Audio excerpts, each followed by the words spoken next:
What's up, summoners? King Blair here. Is luck a part of skill?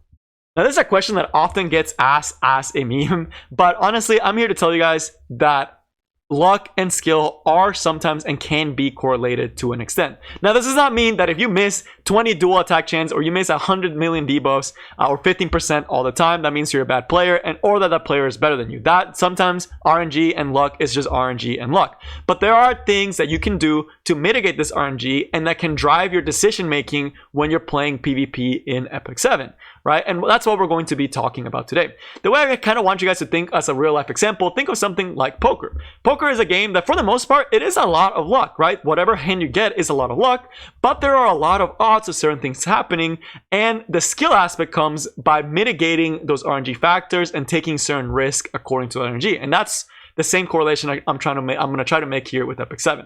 So the way that the video will roll out is first looking at all the RNG that's in this game, and there is a lot of RNG in PvP, right? And not everywhere else, but just primarily PvP. Then we're actually going to look at some units that use RNG to their advantage and units that deny RNG, and that's why they're so good and why they're so often played. And then last but not least, how this idea of luck and skill plays a part in Epic 7 and plays a lot into the metas, right? And it's one of the reasons why tankier and bruiser teams are almost always the most popular teams to actually roll with. So if you like the video, make sure you like, subscribe, and join the Discord server. Link down in the description. Without further ado, let's get right into it. So first, what RNG is there in this game? There is a lot. I'm not going to talk about the gear RNG. The primary one I want to talk about is going to be PvP, when you're actually fighting your opponent and deciding what units to pick and what to do. So let's take a look at a unit like Fairytale Tenebria to kind of talk about some of the RNG aspects that are in here, right? So the biggest one that a lot of people complain about, including myself, because I hate 15%, especially because I'm a control player, is going to be effectiveness and FRES, right? There is an inherent 15% FRES that you can have to resist a debuff, right? No matter how high the effectiveness is, that's an RNG that there's nothing you can do about it. You can't control that. There's very few units that actually ignore this, and most of those units are actually really good, right? But for the most part, this is something you have to accept, right? The other RNG is going to be dual attack chance, right? That is something that, again, it's 5% chance per unit, which comes out to be, since every unit has 5%, it comes out to be somewhere between like 7 or 10% realistically, like functional, because every unit has 5%. It comes out to be a little bit higher than just 5%, since every unit has that 5% chance to attack. But again, it's still completely out of control. You can't really call out a dual attack. You can't say, oh, I want a dual attack right here. That is something that's not outside your control. The other thing is going to be evasion, right? With units like Violet and Rylet, right? Both these units are evasion style units, right? They have a certain amount of chance to dodge. For Violet with Moonlight Dreamblade is 55%. It's slightly higher than 50%. The other one is going to be Rylet that has 70%, but again, is a little bit more reliant on things like having the buff up for that 50%, right? So these are the evasion units. You can't really control that. And then last, but definitely not least, you have the random RNG that's thrown in there, as well as counterattack. So a unit like Ravi, right? She has a chance to stun on the S1, and other units have like smaller chances to stun and do those types of things, as well as she has the capability of counterattack because you gave her a counter set. Now, this at first may be like, okay, King Blair, why did you list all the RNG? How does this have anything to do with skill? Well, with each of them, there are things you can do to actually mitigate the RNG and things you can do in a fight actively to give yourself the best odds of winning, right? And that's something that a lot of people don't think about. So first, let's think about something like Fairytale Tenebria, right? The 15% FRES. So the first thing, and a unit like this is also going to be someone attacking your Clury, right? So the first thing you can do to mitigate this is the effectiveness. And this is something that you inherently do without really knowing, right? When you're giving your unit FRES and you're deciding on how much FRES you want to give your unit, say for someone like my Crawl, I gave him 106. Why did I do this? I actively am telling myself I want to give myself the best chances against Fallen Cecilia or in things like Carrot, but I want to deny some of the RNG. I don't want to rely on that 15%. But I'm going to, maybe not accept that F10 has a good chance to hit me. On the other hand, on control side, let's think of someone like my Falconeer Clury.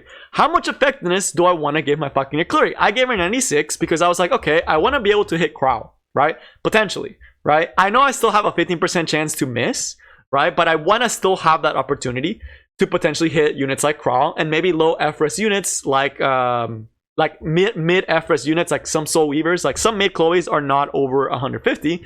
So this gives me a chance to actually hit those units in Frenzy, right? I'm actively thinking about that when I'm doing effectiveness and FRS. That's something you take into consideration. That's you getting some RNG out.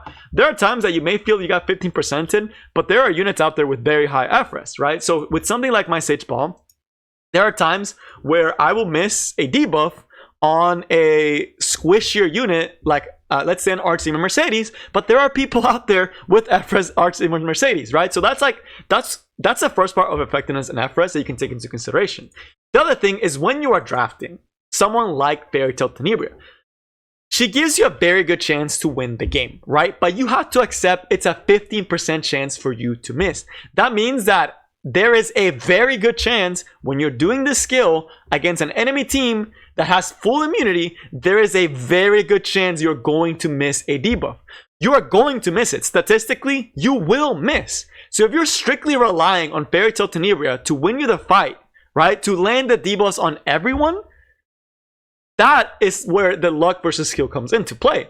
Because there, if you already were getting upset that, oh, I didn't hit this debuff, right? You shouldn't have been relying that heavily to the extent that your only win condition is going to be my Fairy Tail Tenebria hits everyone, right? That is not a sure way to win, because if everyone has immunity, that's 15% check on all those units, and then there's a 15% check that you will actually land the debuffs.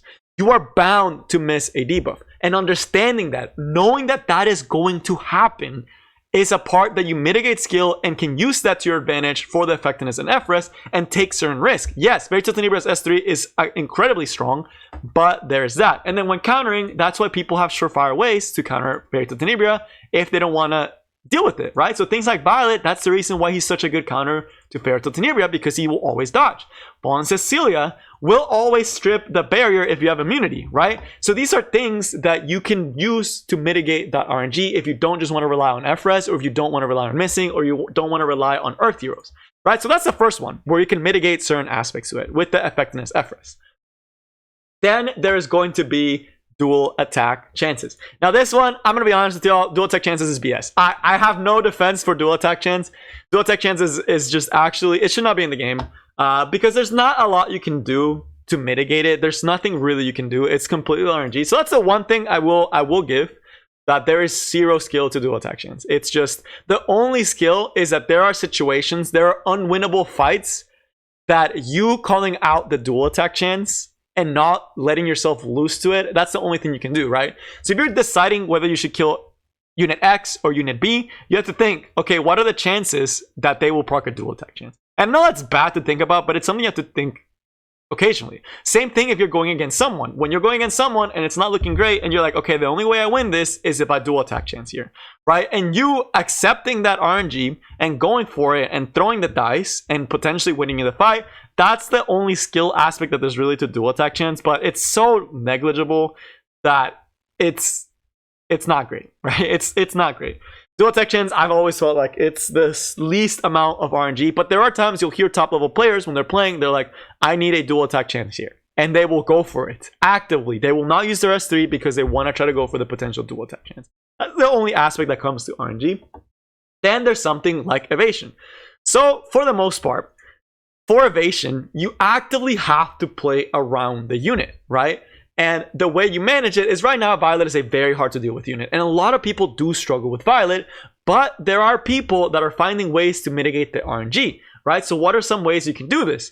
Using Symbol of Unity, right? That gives you the best odds at hitting Violet. The other thing is knowing that it's only 55% chance, right? So if you go for things, if you can allow the Violet to S1 you, and you play around that and accept that, okay, if I hit him here, there's a chance he'll counterattack. But then thinking, if he's dodged 3 times in a row, right? Let's say the Violet has dodged 3 times in a row. There's a very good chance your next attack will probably hit, right? Because it's 55% chance. If you play the numbers game and you see your openers miss 2 times in a row against Violet, you're like, okay, statistically, I should hit this next attack, right? And that may be aggressive, but you know that you have a good chance of potentially hitting that attack because you're bound to hit him, right? You are going to hit him. Then, of course, there's units that can just take away the chance of that. We talked about Symbol of Unity. There's units like Briar Witch that give themselves extremely high chance to actually hit him. Symbol unit Charlotte. It's one of the reasons Charlotte is seeing a lot more play. Again, Briarwitch being always really good at hitting those type of units, but not everyone has her. Charlotte with Symbol of Unity. And then for the most part, units that don't trigger counterattacks. And I've actually seen people do this to me, and they've had a lot of success with it, right? And there are quite a few units that don't call for counterattacks. Things like Landy, right? You can, for the most part, ignore Violet and use Landy to hit him. Same thing with something like Spectre Tenebria, who's also a very good counter, right? So you give yourself the best odds to fight Violet. So that's the part where the skill comes into play, that it's managing the Violet, managing that RNG, and actually being able to play it. And then, of course, there is going to be the last part RNG, which is going to be the counter attack chance. So counter set in itself is a opportunity cost type set. So if you guys don't know what opportunity cost is, usually you give something up for the opportunity to do something. For someone like Ravi, you're losing speed set, you're losing stats, right? You're losing about 25 speed, 20 to 25 speed for the opportunity to counterattack 20% of the time, right? When you do this, that's what you're doing, right? So a lot of units that you see on counter set are units that it's already built in this mitigation for countering, right? That's already built in the game. You already mentally are doing that, because when you give this to Ravi, it's because she can ramp up extremely fast. When you give it to someone like Landy, it's because having counter set on a Landy outweighs her having more speed, because that means she gets 30% with this S1, can get to S3 faster and do more damage, right? And Meru, same thing. She's a unit that has an incredible S1, right? Where that opportunity cost of you not having those stats, it's better for you to have a chance to counterattack, right? And then the other thing, yes, getting counters several times sucks. But the thing about it, you have to realize it's same thing with the evasion units. If you hit them a certain time, right? Let's say you hit them once and they don't counter. You go again for them, they don't counter. You have to realize they have a really good chance of countering at one point, right? So every time you hit this unit, you are taking that risk, right? And you have to decide, is it worth me hitting this unit at this particular moment? Or should I wait till later where I can just one-shot the Landy, or I can deal with it or control the unit, right? So that's the other part with counter set when you're facing counter set that you have to think about. Okay, how do I manage this, right? How do I stop this from happening? How do I draft against this? How do I make my unit, what works best? How do I play around it? And then on the counter side, there's not a lot you can do actually in game. The only thing you can do outside of it is give the unit the counter set, right? Accepting that fact that, hey, I'm losing stats, but I am accepting that I am going to counter every once in a while. Is it worth it for me to do this? That's more of the decision making. There's not a lot of RNG on that aspect. So with that, there is a lot of RNG. There's the ways, the units that deal with it. And there's some other units. So now let's talk about the last part. That's going to be a combination of the units that don't use RNG versus the units that use RNG, and how this has led to the meta. So let's talk about a unit like Basar, who's actually, his banner is right now, right? His rerun banner. Basar has been an incredibly strong unit for a very long time because he has 100% chance to do something. That is incredible, right? That is not a lot of units have that. This is why people like Basar more than Briarwitch, right? Because Briarwitch still has 15%. That is why Basar has been such a strong hero, because he doesn't rely on RNG. On the flip side, the reason why a unit like Violet and Rylet that rely on RNG are so good is because they get so much out of it, and people aren't used to playing around them. Like, for example, Rylet, once people learned about it, they knew how to manage him. Violet, they're still learning, but they're slowly and surely getting there and learning how to deal with them. But again, the reason why they're good is because they break down your opponent's consistency. One of the reasons Violet is extremely good right now is because he's a good counter to Cleave, right? Because a cleaver has to accept that there's a 55% chance they are not going to be hitting they're going to be missing on Violet and getting counter and potentially getting cut. This is why we're seeing Pavel Cleave become so popular, even now, even stronger than before, because Pavel's S2 does not trigger a counterattack, which means that he doesn't get the push-up, right? He doesn't get any focus. He essentially doesn't get anything, and Polides punishes other aspects of the kit, right? But the reason why Violet is so good is because he forces those RNG scenarios. He's giving you better odds of messing up with your opponent's sure-wayness. So how does this correlate to the meta in the game and to Epic 7? Well, what this means is that units that do something very reliably are going to be strong, right? When you think of someone like Basar, he is reliable. When you think of someone like Landy, who has been around for a very long time, she is reliable, right? She will always give you speed buff. She will always increase combat readiness. She will always do damage, right? That is a guaranteed. That is why she's so good. Same thing with something like Maid Chloe. You're guaranteed effects. And this is why bruisers and tanks tend to be such dominant playstyles, because inherently they don't rely on RNG that much, and they try to mitigate it as much as possible. That is why a unit like Last Rider Crawl was so strong for so long. On the flip side, this is why very strong RNG units are also good and so frustrating to play against, because it messes with that consistency. And in a way, that's what spices up the game. Because if every single fight was decided at the beginning by gear and no RNG, honestly, RTA would not be as fun to watch. It's always really hyped to see a dual attack chance or an opponent proc gap, right? Like, these situations that are RNG are exciting and give huge advantages, and that's what adds excitement. But overall, again, taking those calculated risks, doing certain things to do something, and winning the game off of it. So overall, to summarize this video and for conclusions, is luck a part of skill? While there are things that at the end of the day, luck is going to be luck and skill is going to be skill of gearing and drafting, there is aspects to it that luck can be part of skill. You accepting certain things happening, you doing certain scenarios and running certain scenarios by accepting that luck exists, allows you to become a better player. So take into consideration RNG, playing around it, doing things around it, taking risks, taking gambles. That is where the skill aspect comes to luck. But that is all I got for you guys today. I hope you enjoyed this video, and I will see you next time. Peace.